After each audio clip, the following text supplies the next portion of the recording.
Viewers, welcome back good healthy morning. ये हमारा mental health का सेगमेंट है जिसमें हम आपकी mental confusions, problems, psychological issues जो हैं वो डिस्कस कर रहे हैं। एक बड़ा ही इम्पोर्टेंट इशू जो आई थिंक सबकी ज़िंदगी का है, बिल्कुल छोटी छोटी सी बात जो है वो ट्रिगर जो है कर देती है आपका डिप्रेशन। एंड फिर डेफिनेटली डिप्रेशन में आपका परफॉर्मेंस लेवल वो नहीं होता। काम शायद आप फिर भी कर लेते हैं, आउट ऑफ स्ट्रेस या डेडलाइन जो होती है, काम आप फिर भी कर लेते हैं, परफॉर्मेंस लेवल वो नहीं होता। ये तो बात है। ये depression is marked by decrease performance. Decreased तभी तो ये अदारों को, दफ्तरों को नुकसान पहुंचाता है, क्योंकि आपके जो क्लाइंट्स हैं, आपके जो वर्कर्स हैं, उनसे आपको परफॉर्मेंस नहीं मिलती। हम आपने एक केस सुनाया था, हम उसको डिस्कस करते हैं। हाँ, कि एक फीमेल है यंग, और उनको जो है उनका 3rd बेबी हुआ है, and she is just left hospital, and और अब वो बहुत अपनी लाइफ से बहुत अनहैप्पी है। हाँ, बिकॉज उनका ये था कि whatever I expected out of my husband कि वो मेरे लिए इतना करेगा, उसने नहीं किया। ठीक है। तो इसमें हम ये देखते हैं कि हम बहुत पुरानी बातों में नहीं जाते, पहले हम उनकी करंट सिचुएशन देख लेते हैं। इस वक्त उनके यहाँ सिजेरियन के वजह से एक बेबी डिलीवर हुआ है, हार्मोनल इम्बैलेंस तो है, बेबी ब्लूज का आपने सुना होगा। तो postpartum depression is a very common thing, ये हो भी सकता है उनको। ठीक है, जब किसी को पोस्टपार्टम डिप्रेशन हो जाए तो वो ज़रा और बढ़ जाता है अगर रिस्पॉन्सिबिलिटीज़ और ज़्यादा हो जाए। मसलन ऑलरेडी 2 बच्चे हैं छोटे छोटे से, और ये एक बेबी है, एक्स्ट्रा रिस्पॉन्सिबिलिटी है। Definitely. तो इससे पोस्टपार्टम डिप्रेशन बहुत बढ़ जाता बढ़ है। गया। पहले तो हमें ये देखना है, हार्मोनल चीज़ को भी, फिजिकल चीज़ को भी जहन में रखना है। सही। She is physically stressed out, she had a 2nd baby in the same year, so she is physically stressed out. Physical stress भी आपको मेंटल स्ट्रेस दे देता है। Definitely. और फिर क्या होता है कि आप अपने सराउंडिंग्स में ट्रिगर्स ढूंढते हैं कि ये जो सब कुछ मेरे साथ हो रहा है, ये किस वजह से हो रहा है। फिर अगर एक औरत है शादीशुदा, तो वो जो उसके सबसे करीब होता है वो उसमें ही ट्रिगर ढूंढती है। वो अपने हस्बैंड की सिर्फ नेगेटिविटीज पे फोकस कर लेती है। ओके, पॉजिटिव चीज नहीं देख पॉजिटिव बात बिल्कुल सोचती ही नहीं है, और नेगेटिविटी पे फोकस कर लेती है। अच्छा, जब वो नेगेटिविटी पे फोकस करती है और साथ ही वो फिजिकली स्ट्रेस्ड आउट है, अब वो शख्स जो है वो उसको लग रहा है कि ये मेरी तमाम बीमारियों का, तमाम परेशानियों की वजह ये है। हाँ, उसने उसको उससे रिलेट कर लिया। सही कह रही। अब एक हस्बैंड है जो कमा के ला रहा है, आपको पैसे दे रहा है टाइम पे, और आपकी फिजिकल नीड्स का ख्याल रख रहा है, मगर आपकी इमोशनल नीड्स का नहीं रख रहा। ठीक है, तो हम ये तो सोच सकते हैं कि चलो जिस चीज़ का ख्याल रख रहा है उसका तो हम ग्रेटफुलनेस शो कर दें। ठीक है, जब हम ग्रेटफुलनेस एक चीज़ की शो करेंगे तो खुद ही एक अच्छा लिंक बनेगा, और वो जो हस्बैंड है वो सोचेंगे ये मेरी एक चीज़ का तो शुक्र अदा कर रही है ना, थैंक यू मुझे कह रही है। क्योंकि हमें ऐसे भी हस्बैंड्स नज़र आते हैं जो कि ना सोशल सपोर्ट देते हैं और ना ही आपको फाइनेंशियल सपोर्ट देते हैं। ट्रू जी, तो इनके केस में हम ये कहेंगे इनसे कि सबसे पहले तो कोई दवा लें अपने डिप्रेशन के लिए, बिकॉज हार्मोनल भी लग रहा है, फिजिकली भी स्ट्रेस्ड आउट है। अगर अफोर्ड कर सकती हैं तो बच्चे के लिए ज़रूर एक मेड रखें, ताकि इनको थोड़ा सा रेस्ट का, अपनी बॉडी को दोबारा ये उस स्ट्रेस में से निकालें जो होता है ना, दोबारा हो। जी सही बिल्कुल। और 1 घंटे का टाइम अपने लिए रखें जिसमें बच्चों को अपने पेरेंट्स के हवाले करके ये या तो वॉक पे चली जाएं, या कुछ बिल्कुल सिर्फ अपने लिए 1 घंटे का टाइम रखें। अच्छा, मी टाइम रखें। हाँ, जिसमें कि कुछ नहीं सोचें। और ओके, हमारे पास एक कॉल मौजूद है, अटेंड करते हैं। अस्सलाम वालेकुम। हेलो, अस्सलाम वालेकुम। हाँ जी, गुड हेल्दी मॉर्निंग। कौन बात कर रहा है? मैं शकील बोल रहा हूँ पेशावर से। जी शकील साहब, कैसे हैं आप? अल्हम्दुलिल्लाह, आपके से ठीक ठाक मैडम, आपके से ठीक ठाक। आजकल जो है ये परेशानी इसलिए है कि हमारे घरों में दीन नहीं है। अगर दीन होता तो हम सेटिस्फाइड। शकील साहब इनकी बात अच्छा, एक और कॉल पे मौजूद है। I am so sorry Shakeel साहब की कॉल ड्रॉप हो गया, दोबारा कर लीजिए। दूसरी कॉल है जी, वो अटेंड करते हैं। अस्सलाम वालेकुम। अस्सलाम वालेकुम जी। Good healthy morning. कौन बात कर रहा है? बहुत शुक्रिया जी, मोहम्मद अकरम गुजरांवाला से बात कर रहा हूँ। जी अकरम साहब, कैसे हैं आप? अल्लाह पाक का करम है, आप खैरियत से हैं? हाँ जी बिल्कुल ठीक ठाक। क्या कहना चाहेंगे? पोल का जवाब दे सबसे पहले, ऐसी जिंदगी से कैसी जिंदगी बेहतर है? हाँ जी, मैं उसी तरफ आता हूँ।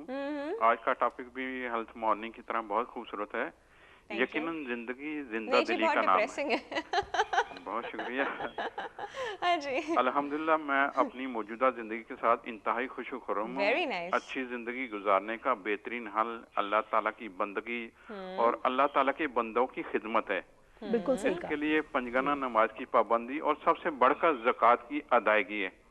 इससे आपकी जिंदगी भी महफूज, आसान और दूसरों की जिंदगी भी बेहतर होगी। दूसरा, हमसायों के साथ बेहतर सलूक से आपके इलाके में अच्छा माहौल पैदा होगा, इससे भी आपकी जिंदगी बहुत खूबसूरत होगी। इस हवाले से मोहतरमा नौशीन साहबा से मैं सवाल करना चाहता हूँ, क्या इन तमाम बातों पर अमल करने से अपनी ज़हनी नशोनुमा को बेहतर कर सकते हैं? दूसरा, अच्छे जहन के साथ की जाने वाली कोशिशें अच्छी जिंदगी गुजारने का जरिया साबित हो सकती हैं? अच्छा, नहीं, डेफिनेटली बात करते हैं इस पे, ठीक है। थैंक यू सो मच अकरम साहब जी। हाँ जी, इनका नाम अकरम जी। अच्छा, अकरम साहब ने जो बात की है ना, मैं अभी रात को ही आपका जब मुझे टॉपिक पता चला तो मैं इसके ऊपर थोड़ा सा स्टडी कर रही थी। तो मैंने देखा एक रिसर्च मेरी नज़र से गुजरी और वो लाइफ सेटिस्फेक्शन के ऊपर ही थी, और उसमें ये लिखा हुआ था कि जो भी लोग रिलीजन से करीब तरीन है उनकी लाइफ सेटिस्फाइड ज़्यादा है हर स्केल पे। जी, लाइफ सेटिस्फेक्शन के तमाम स्केल्स पे उन लोगों की लाइफ ज्यादा सेटिस्फाइड थी। I think problem because of the fact कि वो शुक्राने की तरह ज्यादा होते हैं। दो बातें हैं उसमें जी, दो बातें आती हैं। पहली चीज तो ये आती है कि जब आप रिलीजन की तरफ माइल होते हैं तो आप सिर्फ अपनी फिक्र नहीं करते, दूसरों की भी करते हैं। आपको चैरिटी का भी एहसास होता है, जैसा कि इन्होंने ज़कात कहा, बिल्कुल सही कहा कि अगर पूरे पाकिस्तान में लोग अपनी पूरी ज़कात अदा करने लग जाएं तो मेरे ख्याल में कि आधे फाइनेंशियल प्रॉब्लम्स कम हो जाएंगे। पर यहाँ पे ये भी तो है ना, लोग कहते हैं हम ज़कात तो देते हैं बट वो रेलेवेंट जगह तक, रेलेवेंट लोगों तक पहुँच जाए। जी, मतलब देखिए आप ज़कात अपने हाथ से दें, आप ज़कात अपने हाथ से दें और पूरा साल आप सर्च करें कि किस किस को देनी है। आप लिस्ट बनाएं, ये तो बड़ी ऑर्गेनाइज चीज़ है ज़कात अदा करना। ठीक है जी, बिल्कुल आप लिस्ट बनाएं और आपको किसी को बताने की भी ज़रूरत नहीं है कि मैं तुम्हें ज़कात दे रहा हूँ। अगर कोई ज़कात का अहल है तो उसको बताने की ज़रूरत तो नहीं है कि मैं तुम्हें ज़कात दे रहा हूँ। ये तो देखिए अल्लाह का ऐसा निज़ाम है कि इसमें आपकी जो मनी है वो स्टेगनेंट नहीं रहती। ठीक है, आपने जितना आपका जमा शुदा माल है उसमें से वो चीज़ निकलेगी, एक बड़ी परसेंटेज है। आप इसको जब देने जाते हैं तो बहुत से लोगों का भला होता है।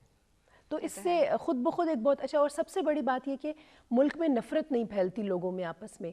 अमीर को गरीब से और गरीब को अमीर से कोई प्रॉब्लम नहीं होती, बल्कि जो गरीब है वो दुआ करता है कि ये और अमीर हो ताकि और ज़कात निकाले और इसको पैसे दे, और ये जो है कि एक सिस्टम बने। ठीक है, और ये ज़रूरी नहीं आप किसी को कह के दे रहे हैं कि देखो ये ज़कात के पैसे हैं ले लो, बिकॉज़ वो एक ज़रा सा टैबू बना हुआ है। इसलिए हमें तो सिर्फ जो है कि दूसरों की मदद करनी है जिस लिहाज से भी हो सके। तो इनकी बात बिल्कुल ठीक है कि दुनिया के इंटरनेशनल पोल्स भी यही बता रहे हैं। जो लोग डेथ बेड पे थे वहाँ नर्सेज ने भी यही बताया कि जिन लोगों में रिलीजियस टेंडेंसी थी वो लोग बहुत इत्मीनान से इस दुनिया से रुखसत हुए।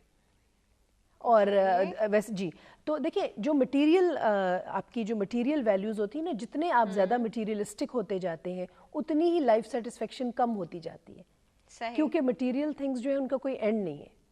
और दूसरे ये कि अगर आप मुझसे पूछें कि अच्छा आप बताइए नौशीन, आप हेल्थ के हवाले से, जॉब के हवाले से और क्या हर लिहाज से आप सेटिस्फाइड हैं? अच्छा अब देखिए मेरी नीड्स पूरी हो गई, मगर मैं आपको बताऊं मैं फिर भी सेटिस्फाइड नहीं हूँ, क्योंकि मुझे ये बेचैनी है कि दूसरों की ये नीड्स क्यों नहीं पूरी हुई। ठीक है, तो ये भी एक चीज़ है, मतलब कि मैं अपनी लाइफ सेटिस्फेक्शन, मुझे सेटिस्फेक्शन नहीं होती, मुझे बार बार ये एहसास होता है कि फ़लाँ बच्चा जो मेरे पास आया था वो पढ़ नहीं पाता, उसकी और कैसे हेल्प हो जाए। ठीक है, तो मुझे ये एहसास होता है कि जब तक मेरे इर्द गिर्द रहने वालों की भी नीड्स पूरी हो जाएं तो शायद मैं तब सेटिस्फाई हो सकूं। तो अगर इस तरह की नॉन सेटिस्फेक्शन है लाइफ से तो ये बहुत अच्छी है, ये वाली ठीक है। इससे आप दूसरे की नीड्स को भी पूरा करने की कोशिश करेंगे। जी, आप खुद पर्सनल लेवल पे सैटिस्फाइड हो और फिर आप दूसरों की करें तो आई थिंक दिस नथिंग। अच्छा, ये जो खातून थी इन्होंने जो अपना मेंटल बैरियर बना लिया है, इन्होंने अपने आप को इनसेंसिटिव कर लिया है towards that side, continuously hurt हो कर जी, अब इनकी ट्रीटमेंट प्लानिंग क्या होगी? बिकॉज इन्होंने बिल्कुल एक अपने आप को एक बॉक्स में बंद कर लिया और अलहदा कर लिया है। Now she is not expecting anything out of whatever she is been through. Right, देखिए सबसे पहले तो इनकी सोच में एक थोड़ा सा एक कॉग्निटिव एरर है, यानी एक सोच की गलती है। सही, इनकी सोच है या तो इस पार या उस पार, इनकी सोच है ब्लैक एंड वाइट सोच। ठीक है, उसको हम अपनी साइकोलॉजी की ज़बान में कहते हैं कि ब्लैक एंड वाइट थॉट होती है। ब्लैक एंड वाइट थॉट का मतलब है कि या तो मुझे ये चाहिए है परफेक्ट, यानी या तो मुझे शौहर ऐसा चाहिए कि वो मेरी इमोशनल हेल्प भी करे, मुझसे प्यार से बात भी करे, जब मैं उदास हूँ तो मुझे खुश कर दे, पैसे भी कमा के लाए, बच्चों को भी संभाले, मुझे रेगुलरली फ़लाँ टाइम पे फ़ोन भी करे, नहीं तो मुझे कुछ भी नहीं चाहिए। ہاں. تو آپ کی اگر آپ دنیا سے زندگی سے 10 ایکسپیکٹیشنز کرتے ہیں اور اس میں سے 5 پوری ہو جاتی ہیں تو یہ بہت بڑی بات ہے. یہ تو ہے جی.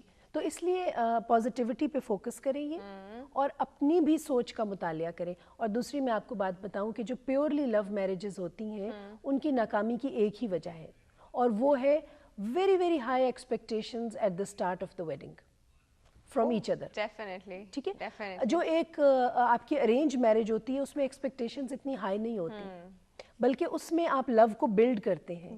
10 سالوں میں 20 سالوں میں لو بلڈ ہوتا ہے آہستہ آہستہ سلولی. وہ فینٹیسی لیول پہ بلڈ نہیں ہوتا, وہ پریکٹیکل لیول پہ ہوتا ہے. جی. بیکاز آئی تھنک اس سے پہلے یہ جو لو میرج ہوتی ہے بڑی فینٹیسی لیول پہ ہوتی ہے, تو ایکسپیکٹیشن میں بڑی فینٹیسی. اور دیکھیے مجھے ایک بہت بڑا اعتراض کئی دفعہ ہمارے گانوں پہ اور میڈیا پہ بھی ہوتا ہے کہ ہم لوگ لو کو اتنا زیادہ محبت کو جو ہے وہ ایک فینٹیسائز کر لیتے ہیں, ستارے توڑ لاؤں گا تمہارے لیے, یہ کر لوں گا. دیکھیے ایسا ممکن نہیں ہے. جب ممکن نہیں ہے تو ان چیزوں کو جب آپ اور زیادہ وہ کریں گے تو بچے جو ہے ان کا ذہن ابھی اتنا پختہ نہیں ہوتا. وہ انہی باتوں پہ یقین کرتے ہیں. وہ سمجھتے ہیں کہ یہ ہمارے لیے پوری دنیا چھوڑ دے گا. یہ غلط ہے. اگر ایک شخص آپ کے لیے پوری دنیا چھوڑ رہا ہے تو وہ غلط کر رہا ہے. جب کل کلاں آپ کی شادی ہو جائے گی, آپ کے بچے ہوں گے, تو کون آئے گا آپ کی سپورٹ کے لیے؟ کوئی بھی نہیں. آپ نے تو دنیا چھوڑ دی تھی. لڑکی نے اپنے ماں باپ کو چھوڑ دیا, لڑکے نے اپنے ماں باپ کو چھوڑ دیا, تو اب ان کو سپورٹ سسٹم ان کا کہاں سے آئے گا؟ تو وہ جو میں نے آپ کو بات بتایا تھا نا کہ جی دیکھیں لائف سیٹسفیکشن میں نے آپ کو 5 چیزیں بتائی تھیں. فیملی ریلیشنز, سوشل ریلیشنز, تو یہ 2 چیزیں تو چلی گئی نا. صحیح. ٹھیک ہے. تو آپ نے جب اس طرح, تو اس لیے سب کا پہلے آپ قائل کرنے کی کوشش کریں. اگر آپ کو کوئی شخص پسند ہے, اس سے شادی کرنا چاہ رہے ہیں, تو پہلے گھر والوں کو آپ پوچھیں کہ آپ کس وجہ سے منع کر رہے ہیں. اچھا اگر کوئی وجہ بتائیں جو واقعی ویلڈ ہو تو اس پہ غور کریں کہ یہ ہو سکتا ہے یہ میری پوری, کہ مجھے اس چیز کیونکہ آپ کی لائف کی ہیپینس جو ہے وہ تقریباً 70% ڈیپینڈ کرتی ہے آپ کے اسپاؤز کی چوائس پہ. ڈیفینیٹلی. جی. تو اس لیے میں یہی کہوں گی کہ اگر کوئی غیر شادی شدہ ہے اور اس کو اس مطلب کا, اپنے مطلب کا اسپاؤز نہیں مل رہا, تو کوئی ایسی مجبوری نہیں ہے کہ آپ نے کسی بھی جگہ شادی کر لینی ہے. ٹھیک ہے نا, سوچ سمجھ کے کرنی ہے. صحیح. جی. اچھا نوشین, ٹائم جو ہے نا جی ختم ہو گیا ہمارے مینٹل ہیلتھ کے سیگمنٹ کا. انشاءاللہ نیکسٹ فرائیڈے ہم اور ایشوز ڈسکس کریں گے. آپ لوگ بھی اپنے ایشوز ہم ای میل پہ بتا سکتے ہیں اور ہمارے فیس بک کے پیج پہ بتا سکتے ہیں. Thank you so much for coming Nausheen, بہت مزہ آیا آپ سے باتیں کر کے. لیکن وقت ہو گیا ویورز ایک چھوٹے سے بریک کا. پول کا سوال میں ریپیٹ کر دوں, ایسی زندگی سے کیسی زندگی بہتر ہے, اس کا جواب آپ لوگ ہمیں دے رہے ہیں. چھوٹی سی بریک ہے, ابھی واپس آتے ہیں.